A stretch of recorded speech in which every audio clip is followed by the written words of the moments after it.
The scientific world is mourning the loss of one of its most influential and controversial figures.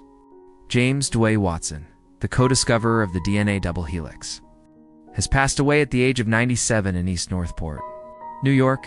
His death marks the end of an era in molecular biology, the departure of a man whose discoveries reshaped modern science, yet whose outspoken nature often divided opinion.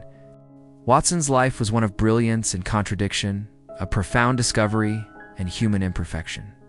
From the laboratories of Cambridge to the presidency of Cold Spring Harbor, his name became forever tied to the structure of life itself, the molecule that defines who we are.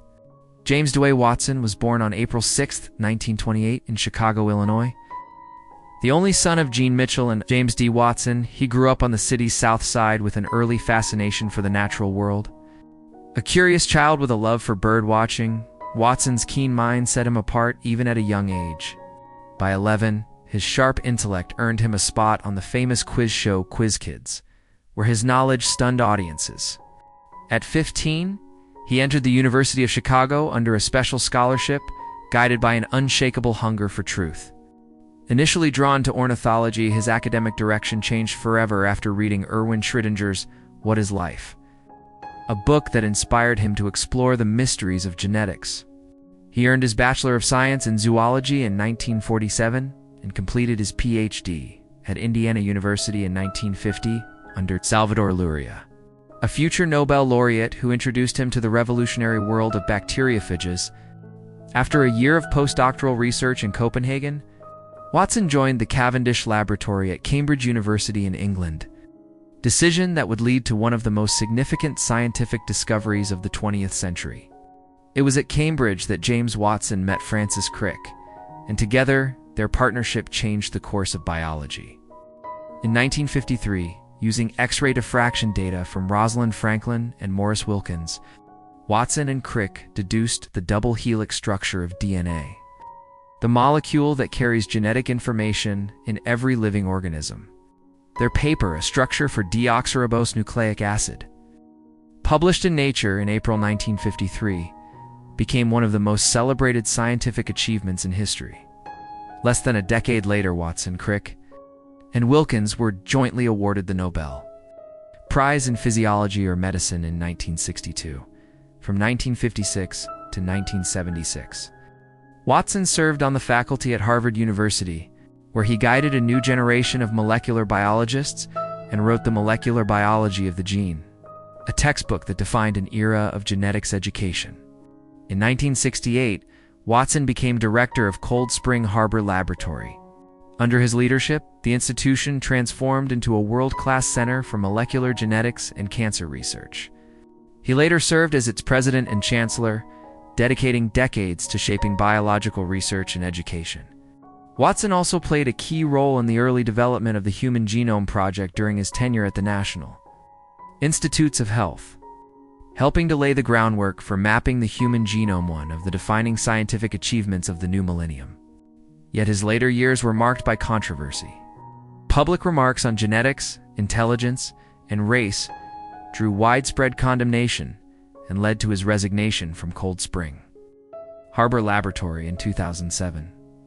Despite this, his contributions to molecular biology remained foundational to modern genetics. James Watson was as complex as the molecule he helped uncover, known for his sharp wit, bold opinions, and relentless pursuit of truth. He was a man who demanded excellence from himself and others. He was an atheist who often spoke of his belief in science over faith, describing his father's skepticism as one of the most formative influences on his life. Away from the laboratory, Watson had a deep appreciation for nature and conservation. In later years, he became involved in philanthropic work, contributing to scientific research and environmental causes.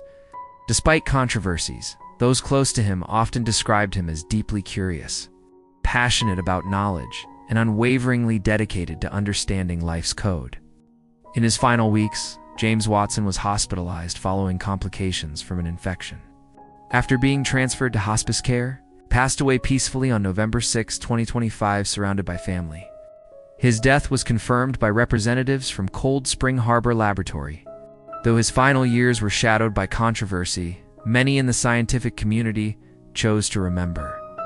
His legacy through his discovery, the double helix, which forever altered the study of life.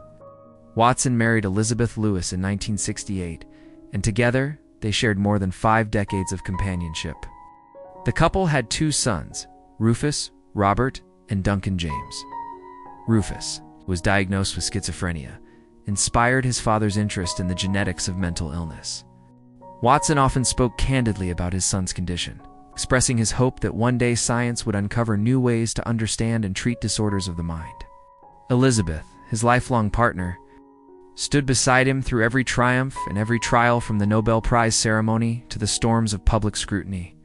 At the time of his passing, James Watson's estimated net worth was around $15 million.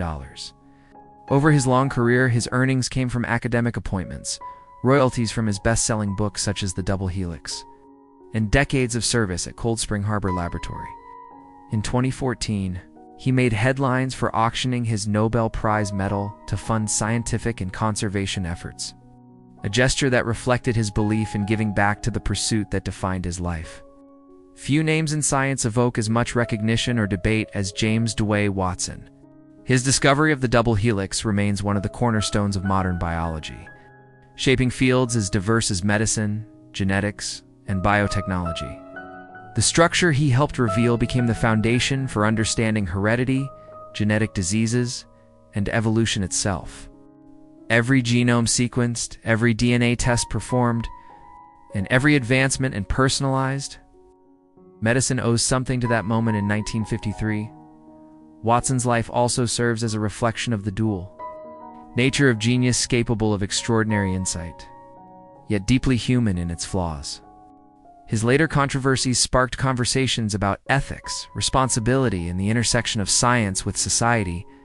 Even as critics acknowledged that Watson's vision and drive helped push molecular biology into the modern age. He leaves behind a vast scientific legacy: textbooks, institutions, and discoveries that continue to guide students and researchers across the globe. As the world bids farewell to James Dwey Watson, the story of DNA, the blueprint of life, stands as his eternal monument. His work transformed our understanding of existence, revealing the beautiful, spiraling code that connects all living things. Though his words and actions at times divided, his discovery united humanity under a single truth: within every cell lies the story of life itself. In laboratories, classrooms, and in the hearts of young scientists everywhere, the memory of James Watson endures, a reminder that the search for knowledge is as complex, wondrous, and imperfect as the people who pursue it.